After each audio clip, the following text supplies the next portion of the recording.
देखिए, आज हम लोगों का जो टॉपिक्स है वो हम लोग बढ़ते बढ़ते पहुंच गए हैं चैप्टर नंबर 10। ठीक है, इसका नाम क्या है? Wave optics. इससे पहले हमने जो पढ़ा है वो था ray optics. Ray optics Hindi में क्या कहते हैं? किरण प्रकाश की। अभी तक हम स्टडी कर रहे थे कि प्रकाश किरणों के रूप में चलता है। वो किरणों के रूप में चलता तो कैसा चलता है? सीधा। अब हम लोग उसके अगले भाग में पहुंच गए हैं। अब हम जानेंगे कि प्रकाश सीधी रेखा के साथ साथ मुड़ भी सकता है। और प्रकाश के मुड़ने का जो पैटर्न है वो आया है तरंग से। किससे? तरंग। तो इसलिए हम लोग रे ऑप्टिक्स के बाद पहुंच रहे हैं किस पर? Wave optics. और वेव ऑप्टिक्स को हम लोग क्या कहते हैं? तरंग प्रकाश की। तो जब भी कोई नया टॉपिक्स होता है तो निश्चित है उसका एक हिस्ट्री होती है, इतिहास होता है, उसकी एक कहानी होती है। हर चैप्टर में हम आपको कहानी बताते ही हैं, तो इसकी भी कहानी होगी। हम थोड़ा सा काफ़ी पहले पहुंचते हैं। हम बात करते हैं 17वीं शताब्दी की। देखिए, 17वीं शताब्दी मतलब 1600 से 1700 के बीच की कहानी। और ये चल क्या रहा है? 2025 मतलब 21वीं सदी है। और हम बात कर रहे हैं कब की? 17वीं सदी की। अच्छा, तो ये बात है 1637। एक वैज्ञानिक थे दकार्ते। ठीक है, नाम नया है, हो सकता ना सुना हो कभी। दकार्ते इन्होंने सबसे पहले ये बताया था कि जो प्रकाश है वो कणों के रूप में चलता है। देखिए, लिखने वाले चलता है। तो सबसे पहले कौन वैज्ञानिक थे जो बताने वाले थे कि प्रकाश कणों के रूप में चलता है? मतलब जो प्रकाश है वो किन से मिलकर बना है?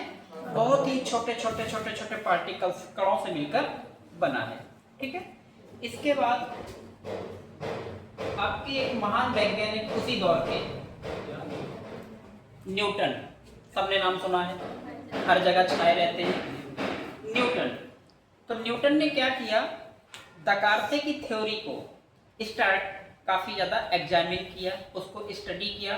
क्योंकि ये जो साइंटिस्ट थे ये अपनी रिसर्च को बहुत आगे तक नहीं बढ़ा पाए, वो रिसर्च आधी अधूरी छोड़ दी। तो उस रिसर्च को स्टडी करने वाले वैज्ञानिक थे कौन? न्यूटन। न्यूटन का जलवा था। मतलब मान लीजिए विश्व के अपने समय के विश्व के सबसे फेमस वैज्ञानिक थे सर आइजैक न्यूटन। इन्होंने जब उसकी थ्योरी को स्टडी किया तो इन्होंने कहा हाँ, प्रकाश कणों के रूप में ही चलता है और ये सीधी रेखा में चलता है। कैसे चलता है? सीधी रेखा में। तो इन्होंने एक सिद्धांत दिया। किसने? न्यूटन ने। सिद्धांत दिया वो था प्रकाश का कणिका सिद्धांत। कणिका मतलब कण ही है। अगर ये आ जाए कि प्रकाश का कणिका सिद्धांत किसने दिया तो आपका आंसर क्या होगा? न्यूटन ने। किसने दिया? इसका जिक्र इन्होंने अपने समय में एक बुक्स लिखी है, ऑप्टिक्स। क्या लिखी है? ऑप्टिक्स, प्रकाशिकी पर एक पूरी किताब लिखी है। उसमें इस सिद्धांत का इन्होंने जिक्र किया। और हम बात 1600-1700 के बीच की ही कर रहे हैं। तो न्यूटन उसी समय के वैज्ञानिक हैं।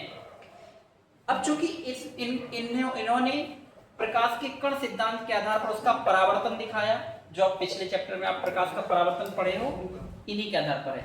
प्रकाश का अपवर्तन दिखाया, प्रकाश का वर्ण विक्षेपण। वर्ण विक्षेपण क्या?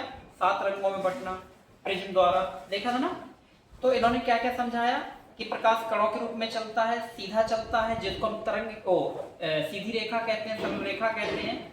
और इसके द्वारा परावर्तन, अपवर्तन और वर्ण विक्षेपण, इस घटनाओं को समझाया। तो फिर प्रकाश के कणों के रूप में चलने का जो श्रेय चला गया वो किसको गया? न्यूटन को। जबकि भले ही स्टार्टिंग कहां से है? दकार्ते। तो अगर आप पेपर में आता है कि प्रकाश का कणिका सिद्धांत किसने दिया या प्रकाश कणों के रूप में चलता है ये किसने सिद्धांत दिया, तो आपका आंसर क्या होगा? न्यूटन। लेकिन शुरुआत हकीकत में हाँ, स्टार्टिंग है यहां से। आगे बात ये बढ़ते बढ़ते उसी समय एक और यंग वैज्ञानिक हुए, नए वैज्ञानिक, वो यंग टाइप के थे उस समय, जिसका नाम था क्रिश्चियन हाइगेंस। ये डच साइंटिस्ट थे। डच साइंटिस्ट मतलब नीदरलैंड के साइंटिस्ट। कहाँ के थे? नीदरलैंड। उनका नाम था क्रिश्चियन हाइगेंस। ये नीदरलैंड, ये डच वैज्ञानिक के नाम से फेमस है कि डच कंट्री होती थी, उसमें नीदरलैंड था। इन्होंने एक शब्द जोड़ दिया कि प्रकाश कणों के रूप में नहीं चलता, बल्कि प्रकाश तरंगों के रूप में चलता है। मतलब क्या हुआ, यहां पर उन्होंने थ्योरी काट दी। किसकी? न्यूटन की। और न्यूटन कौन थे उस समय के? सबसे महान।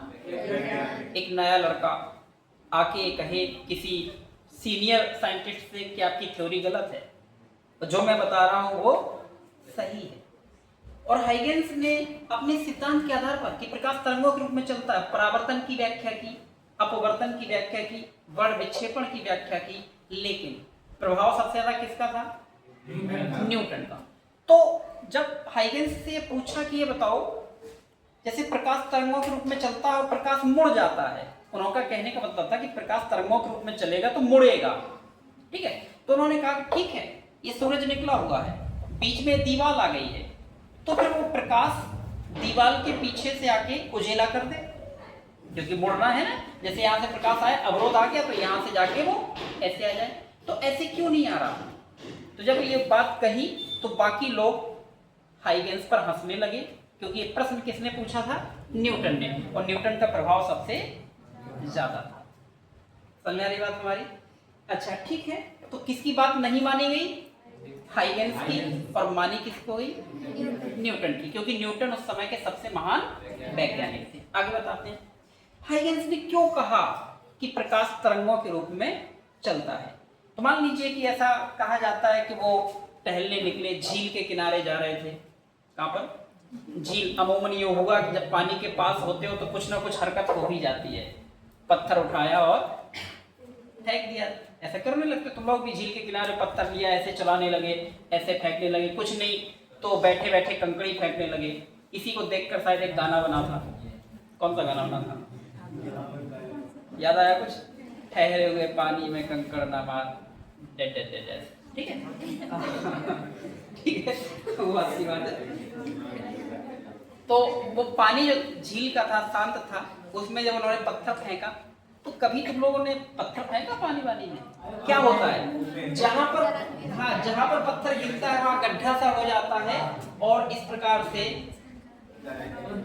बिल्कुल यो पानी में डिफ्लेक्शन, कंपन होने लगते हैं, और इस टाइप से वो लाइनें, सर्किल लगातार अपना आकार बढ़ाने लगती है।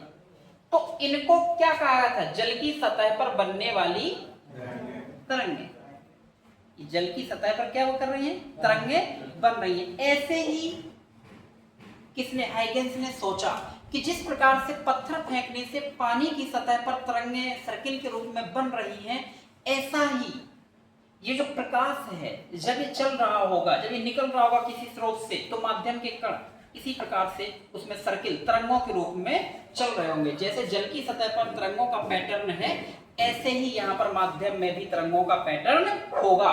तो उन्होंने कहा कि प्रकाश तरंगों के रूप में चलता है, लेकिन कोई नहीं माना। परेशान मत होइए, लोग मानेंगे। कभी कभी व्यक्ति को प्रसिद्धि तब मिलती है जब वो मर जाता है, मतलब जरूरी नहीं उसके जमाने में। तो ये बात हाइगेंस ने जो प्रिंसिपल दिया था, ये लगभग 1667 के आसपास दिया हुआ था। 1678 सॉरी 1678 में ये हाइगेंस ने अपना सिद्धांत दिया था।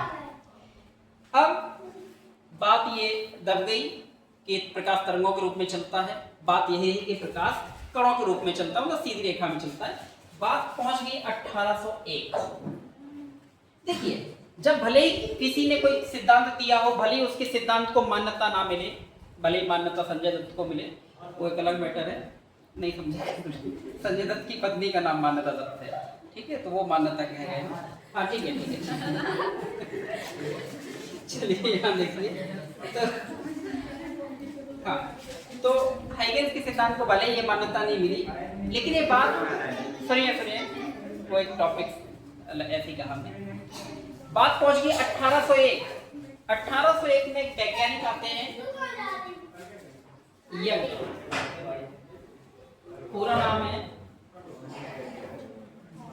थॉमस यंग, नाम सुनेंगे अभी चैप्टर में आगे है, पूरा नाम क्या है इनका, थॉमस यंग। इन्होंने एक डबल स्लिट मेथड एक्सपेरिमेंट किया, तुम लोग समझ में से आएगा नहीं, हम समझा दे रहे हैं। डबल स्लिट एक्सपेरिमेंट मतलब मान लीजिए एक गत्ता टाइप का है, गत्ता समझते हो कि कार्डबोर्ड, हाँ, जिसमें जूते चप्पल वगैरह आते हैं, और इसमें उन्होंने 2 छिद्र कर दिए, सुई से सुराख कर दिया।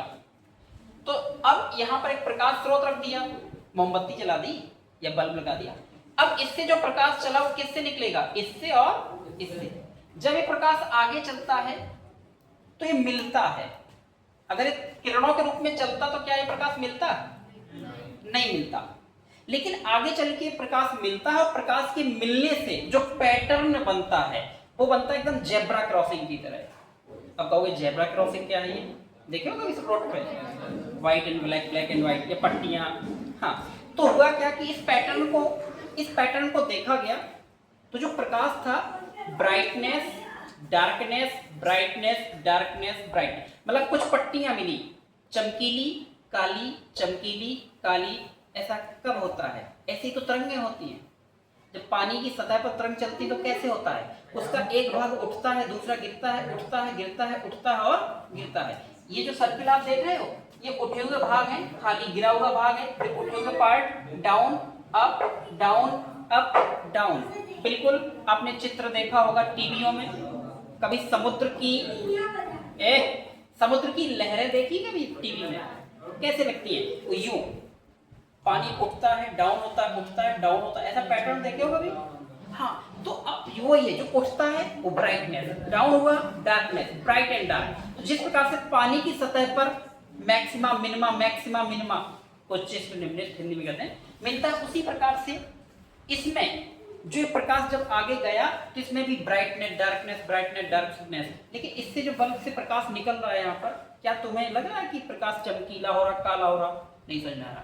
लेकिन इसको अगर हम 2 ब्लेडों की सहायता से देखें, 2 ब्लेड को पास में ले लें क्योंकि वो बहुत शार्प होती हैं, ऐसे करके देखें, और फिर हम इसको आंख से ऐसे पट्टी करके देखें तो हमें बीच में काला और बाकी भाग ब्राइट दिखने लगेगा, मतलब ब्राइट एंड डार्क। एक्सपेरिमेंट में कराऊंगा, बीच में आगे समय मिलेगा। तो कहने का मतलब इनको कैसा मिला पैटर्न, जैसा पैटर्न जल की सतह पर होता है अप एंड डाउन, ऐसा ही इन स्लिटों से, इन छिद्रों से निकलने वाले प्रकाश में वो पैटर्न देखा गया अप एंड डाउन। और ये पैटर्न किसमें होता है, केवल तरंगों में, किसमें नहीं होता है, प्रकाश की किरणों में। तो कहीं ना कहीं लगा कि यार हाइगेंस सही थे, और न्यूटन ने जो जबरदस्ती कहा कि नहीं मेरा सिद्धांत सही है, वो गलत। पहला प्रमाण, तरंग सिद्धांत के समर्थन में ये पहला प्रमाण मिला। दूसरा प्रमाण, बात चलते चलते 1801 के बाद लगभग 1850 पे पहुंच गए। एक वैज्ञानिक आते हैं फोको, कौन, फोकल्ट बोलते हैं इनको, हाँ, उसमें आपने नाम सुना था। तो इन्होंने भी एक एक्सपेरिमेंट किया, और इन्होंने बताया कि देखो भाई जल में प्रकाश, हाँ, जब न्यूटन अपना प्रयोग कर रहे थे तो उन्होंने कहा था सघन माध्यम में प्रकाश की चाल ज्यादा होती है और विरल माध्यम में प्रकाश की चाल कम होती है। लेकिन बाद में एक्सपेरिमेंटों से सिद्ध किया फोको ने कि नहीं, सघन माध्यम में प्रकाश की चाल कम होती है और विरल माध्यम में प्रकाश की चाल ज्यादा होती है। और ऐसा कहा था हाइगेंस ने, और इसके विपरीत कहा था न्यूटन ने। तो किसको समर्थन मिला, हाइगेंस को। किसको समर्थन नहीं मिला, न्यूटन को। तो बाद में पता चला कि हाँ प्रकाश तरंगों के रूप में चलता है। लगभग 200 साल हो गए, 150 से 200 साल। क्या वो हाइगेंस जिंदा रहे होंगे? नहीं, बिल्कुल ऐसा बिल्कुल है। लेकिन बाद में उस वैज्ञानिक को महानता मिली कि हाइगेंस सही थे। फिर इससे हुआ क्या, तो सुन लीजिए। हाँ, अभी कहानी खत्म नहीं हुई, आगे क्या है एक कमी थी, हाइगेंस अपनी चीज को प्रूफ 100% क्यों नहीं कर पाए। उन्होंने कहा था कि जिस प्रकार से ये यांत्रिक तरंगें, जल की सतह पर बनने वाली यांत्रिक तरंगें अनुदैर्ध्य प्रकृति की होती हैं, तो उन्होंने भी माना कि प्रकाश तरंगें अनुदैर्ध्य होती है। अनुदैर्ध्य कौन होते हैं? जैसे माध्यम के कण समांतर कंपन करते हैं। बाद में माइकलसन मॉर्ले इन्होंने अपने एक एक्सपेरिमेंट किया, इन्होंने कहा नहीं, प्रकाश तरंगें अनुदैर्ध्य नहीं होती बल्कि अनुप्रस्थ होती हैं। माध्यम के कण तरंग संचरण की दिशा के लंबवत कंपन करते हैं, 90 अंश का कोण बना के करते हैं। तो इसलिए इनका प्रयोग थोड़ा सा कहीं ना कहीं डिफेक्ट हो रहा था हाइगेंस का, क्योंकि ये मान के चले थे कि अनुदैर्ध्य है, जबकि मानना क्या था? अनुप्रस्थ है। तो फिर आगे चल के क्या क्या पता चला? फिर आगे एक और एक्सपेरिमेंट आता है जो हम लोग पढ़ेंगे, प्रकाश की डुअल नेचर। डुअल नेचर का मतलब आगे चल के आते हैं डी ब्रोगली, डी ब्रोए नाम सुना होगा केमिस्ट्री में भी, डी ब्रोगली इक्वेशन। तो उन्होंने कहा कि प्रकाश तरंगों के रूप में भी चलता है और प्रकाश कणों के रूप में भी चलता है। मतलब न्यूटन भी कुछ हद तक सही है और हाइगेंस भी कुछ हद तक सही है। तो आगे चैप्टर 1 मिलेगा आपको, डुअल नेचर ऑफ लाइट, प्रकाश की दोहरी प्रकृति। दोहरी मतलब एक नेचर कौन? कणों वाला, और एक नेचर तरंगों वाला। कारण हम बता रहे हैं। प्रकाश के कण सिद्धांत से परावर्तन, अपवर्तन और बढ़विक्षेपण की व्याख्या हुई। तरंग सिद्धांत से आगे पढ़ोगे व्यतिकरण, विवर्तन और ध्रुवण की व्याख्या हुई। आगे चल के तरंग सिद्धांत से आपका प्रकाश विद्युत प्रभाव, क्वांटम प्रभाव नहीं बताया जा सका, लेकिन कण सिद्धांत से इनको बताया जा चुका। मतलब ऐसा माना गया कि जब तरंग सिद्धांत लागू होता है तो कण सिद्धांत लागू नहीं है, और जब कण सिद्धांत लागू होता है तो तरंग सिद्धांत लागू नहीं है। लेकिन कोई भी सिद्धांत लागू हो, वो कार्य आपका हो रहा है। इस प्रकार से माना गया कि प्रकाश आपकी डुअल नेचर में, दोहरी प्रकृति के रूप में चलता है। तो क्या समझ में आया कि प्रकाश किस रूप में चलता है? तरंगों के रूप में या कणों के रूप में? दोनों के रूप में। लेकिन इस चैप्टर में हम क्या पढ़ने वाले हैं? केवल तरंगों के रूप में। आगे चैप्टर पढ़ेंगे तब पढ़ेंगे कि प्रकाश दोनों रूप में चलता है। ठीक है, आज की हेडिंग डालो इसको।